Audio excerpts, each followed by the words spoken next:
one of the most dangerous guys alive. For sure. In that first round, particularly, he's so explosive and so quick. Timing too. Yes. He comes in with the timing dialed right in. And that touch of death. He's got these big ass hands, and he just launches them at people. Yeah. It's in my head 24/7. There's nothing else I can think. I don't think about nothing else. Everything I do in my life is related to this. I don't do nothing else if it's not got to do with fight. Is that not unhealthy? I don't know. Do I look unhealthy? Take a look at this physique. I'm in phenomenal shape, in body and mind. To me, what's unhealthy is living an unhealthy life. To me, what's unhealthy is getting up and going through the same day, every day of your life, 9 to 5, in an office or in a... You know what I mean? That's unhealthy.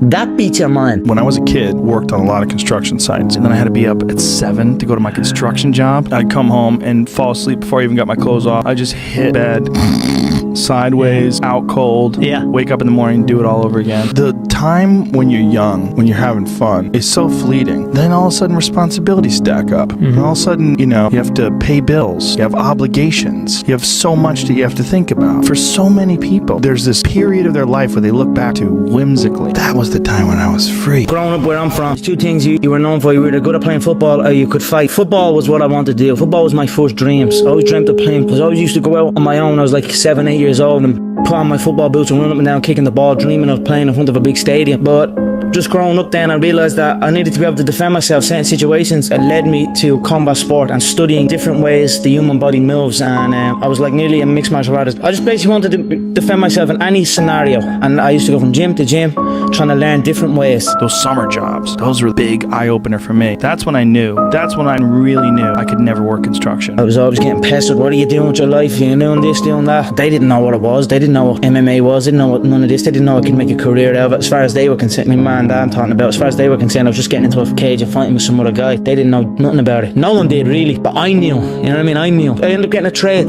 just to keep them quiet, because I used to have a lot of fights with my dad. What trade did you get? I ended up getting a trade as a plumber. I was like, this isn't for me. This is not for me. How long did you last? I lasted 18 months doing it. I just packed it in, didn't show up. My dad used to come in and punch the head on me and like try and drag me out of bed, and I just wouldn't go. And that was it. I just packed it in, quit, and then focused on training. I knew what was going to happen. I knew I was going to get here. They didn't. There's a lot of stressful years, a lot of tough times, but I proved them wrong. What is important to you? Because you only have 24 hours in a day. So what's important to you? Find out what that is and do more of that. And try to figure out like how to make enough money so that you're not starving, that you're doing well. Don't just chase that. Chase what you're trying to do. The monetary point system get you working like 12 hours a day to get more stuff, to get better stuff, to get more prestigious stuff, to get stuff that, all your other stuff having friends are really jealous of your stuff. No matter what was going on, some deep situations, I always had the belief that I was going to get here. I was going to get to the UFC, because I just knew I was different. I know I'm different than these people. I can be a product of my environment, you know what I mean? If I'm in with the wrong crowd, I just kind of become wherever, you know what I mean? So that's why I like to be isolated, and that's why this has helped me coming out here and being locked in an apartment on my own,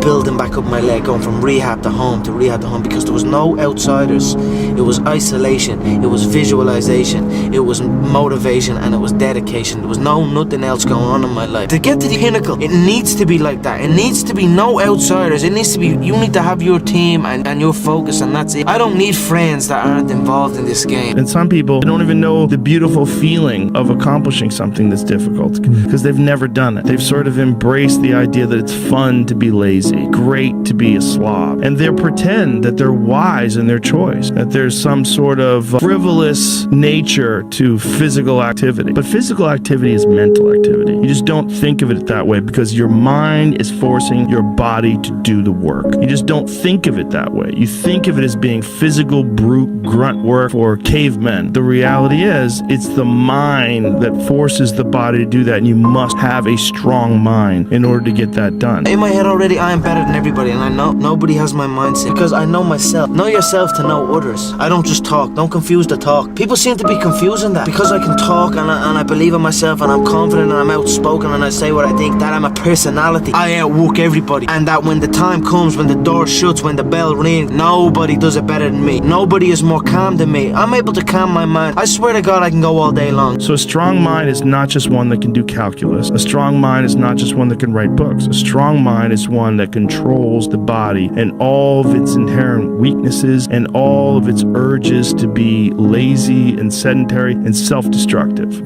That's a strong mind. People say I've got the weight of a nation on my shoulders, you know what I mean? Well, then throw a few more nations on, because I don't feel that weight. Like, I've been beat before, you know what I mean? I've lost MMA fights, I've lost boxing fights, I've lost so many fights in the gym, you know, I lose all the time, you know what I mean? So it is what it is. Look to learn from it, you know? The day you stop trying to learn is the day you start losing. I'm always going to learn, regardless of the result. We've all won, we've all lost. It is what it is. Just keep going, keep doing your thing, keep working hard. Start working and just put in the work and force yourself to do it. Force it like a muscle, like the same muscle that you develop when you go running every day, and then you get to the point where, like, 7 days in, you start feeling good running. Right. So you start to feel like you're good at it. You start feeling like you're getting better. Yeah. Because you're putting in the time. Nobody can tell me that I move the same as any of these guys, because I don't move the same. I move differently, I move unique, and I know I move unique. Not only that, I speak unique, I act unique. I'm just different than these people. When Conor knocked out Jose Aldo, you ever see that shit? yeah, Where he was practicing that? He was like mimicking Aldo, and then he was practicing, like just launching that left hand when he moves in. Here it is, here's him practicing. Like he's doing like how Aldo moves, and then he's doing how he moves. Bam! Like he knew what was gonna happen. And then here, look at this. Throwing that side kick, and then here it comes. Bang! I mean, crazy. Got him out of character, got him flustered, got him angry. Nobody had disrespected Aldo before that. Everyone was terrified of Aldo. I was asking you on Thursday about his right hand. Word for word, you said, I felt when we stared down, I felt his right hand was twitching, which was a subtle tell for me. He is ready to unload that right hand, and I feel that could be a downfall for him. If he lets that right hand go, I will not be there. I simply enter the way I enter, and that is enough. They either overextend or they shrink away, but either way it is not good for them. I will create traps and dead space inside that octagon. I will walk him into that dead space, but all of a sudden he will be in danger. How do you do that? If you can see it here and you have the courage enough to speak it, it will happen. So I see these shots, I see these sequences, and I don't shy away from them. A lot of times people believe in certain things, but they keep to themselves. They don't put it out there. If you truly believe in it, if you become vocal with it, you are creating that law of attraction, and it will become reality. I knew he would overextend, and I knew I'd catch him. So Mystic Mac strikes again.